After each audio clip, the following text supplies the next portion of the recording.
If you take the height of the Great Pyramid and multiply it by 43,200, which is not a random number, I'll explain why if you wish.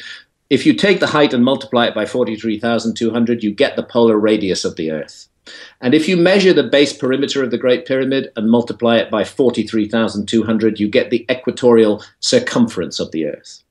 So the Great Pyramid, whether by accident or by design, encodes the dimensions of our planet.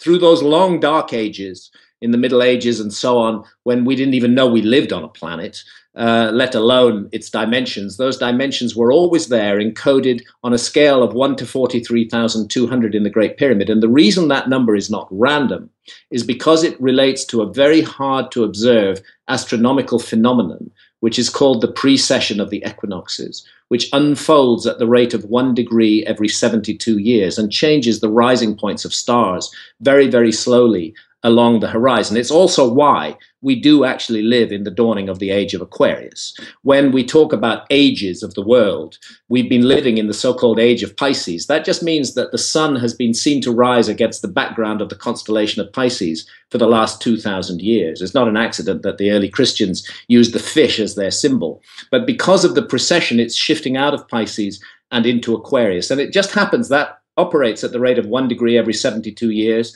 And 43,200 is a multiple of 72. It's 72 times 600. These numbers are found in myths and traditions all around the world. There's excellent work being done on this by the professor of the history of science at Massachusetts Institute of Technology, Giorgio de Santillana, back in the 60s in a book called Hamlet's Mill. So what we have in the Great Pyramid is not only the dimensions of our planet, but they're also encoded on a scale derived from one of the key motions of the planet itself, the wobble on the planet's axis that causes the precession. And that is very clever. That is very clever work, preserving key data and using a scale that is derived from the planet itself.